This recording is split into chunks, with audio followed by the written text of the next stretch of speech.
Quiet. Lines 161 through 170. I gave you an explanation. Rubric. You need the next slide too. Well, I mean, I thought since you were going over there, I thought you just. Yes! Put up with this? Yes! No. Okay. Here's the vocab. I'll be your slide hitter. Okay. This is some of the most critical vocab yet that we haven't addressed, so make sure you get this down. Oh, what? She's good.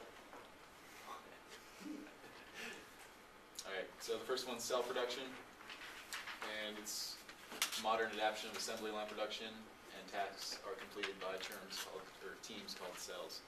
So they would pretty much just complete tasks in teams instead of individual. And the next one's strategic priority, and priority in a plan. That's all it is. And demographic changes, market changes. That's it. Globalization, a growing trend towards worldwide markets. And first mover advantage, that wasn't in there, but I thought I'd put it in there. First company to enter a market, basically early bird gets the worm. Great, now Go back. Give you guys time. No, we're not you. You're not. I'm going to give you guys time anyway. Okay. All right. It's okay.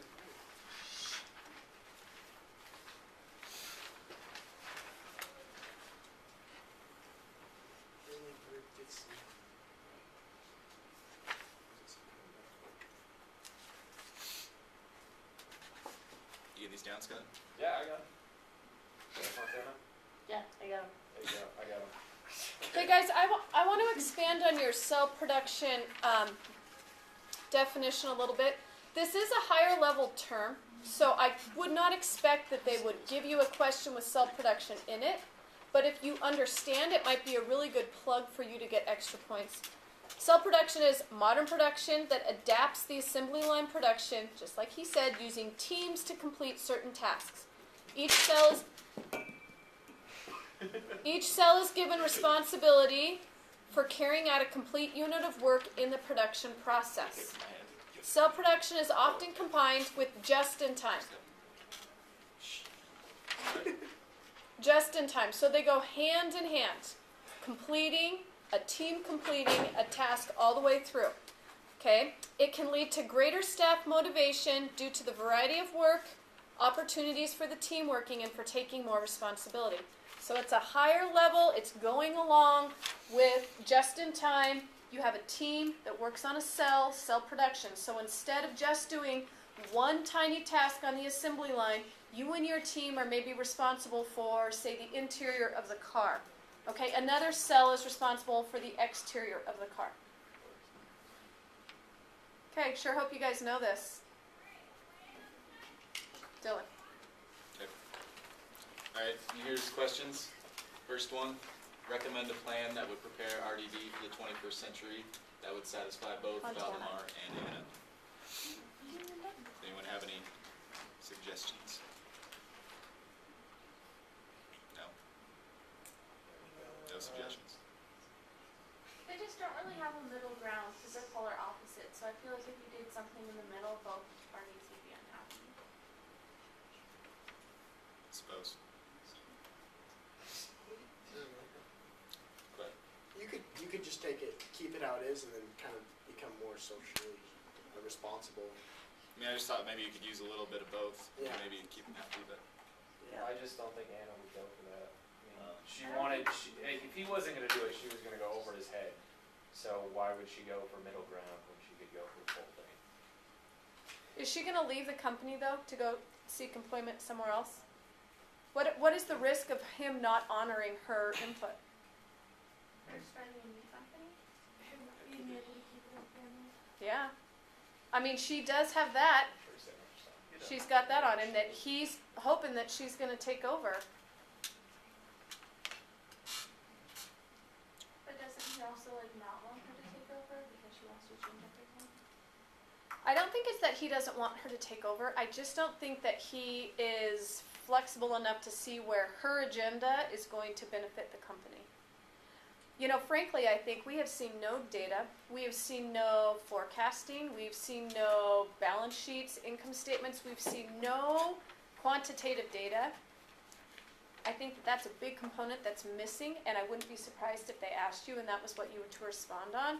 Have they done any research? Have they done any questioning or surveying of their staff? Have they talked to the engineers about the possibility of becoming a sales rep?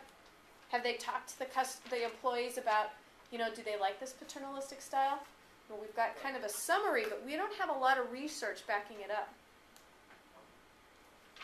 And that might be a really good recommendation. We need to make further research before they can make a decision. Okay. So the next one is, to what extent is Anna's belief in globalization more important than Valdemar's belief in the social contract? That's a good question. I don't think that it's any more important in one sense. I think it's just more important to each person in their frame of mind.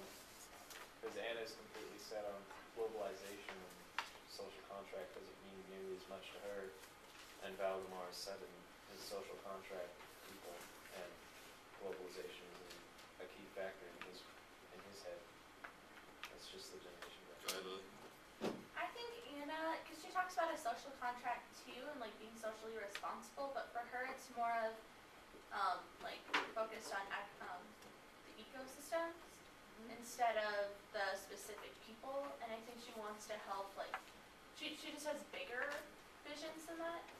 I feel like, because she wants to, like, expand to the entire world and, like, help people in different countries instead of, she's not loyal to whoever she helps. Right. In Vladimir is. Go ahead, Ben. I think something that's interesting is that Valdemar probably at one point was fairly ahead of his time in the idea of the Yeah. social contract. But I think that globalization is like the next step of that. Yeah. And Sorry, now, that's what I was saying. now he's kind of on the back edge of that. But I think they're kind of the same thing, just adapted to more modern times. Yeah. Good. It's a sticky one. Alright, explain how European labor costs become problematic in the long term. Are they really problematic though? Because they've been long-term in Europe for like 60 years and companies and stuff like that. They're also Could reduce the profit margins more. Yeah. We The just have competition. Anna's saying that they're problematic, not really the statistics. Yeah, again,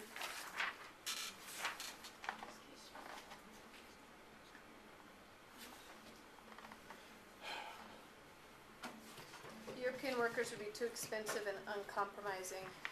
Oh, this was another collective bargaining reference. Who else had a collective bargaining in theirs?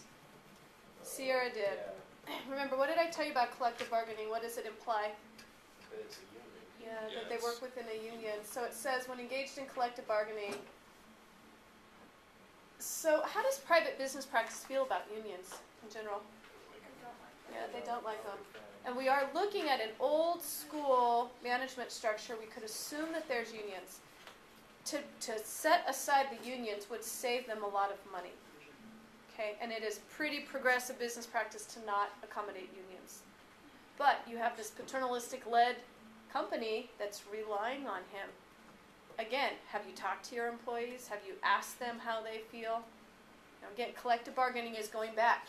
He's got to take time, resources, and money to basically negotiate with his workers for contracts and benefits that keep his employees happy. Next slide. Alright, and then real world ties. First mover advantage, I used Ford as an example, because they were the first to mass produce automobiles in the United States. And then globalization, I used Subway and McDonald's, because you see McDonald's everywhere. And 7-Eleven, KFC, Cinnabon, Walmart, they're all companies that are globalized now. Good. Is that the end? That's the end. Alright, and then relevance to the case study.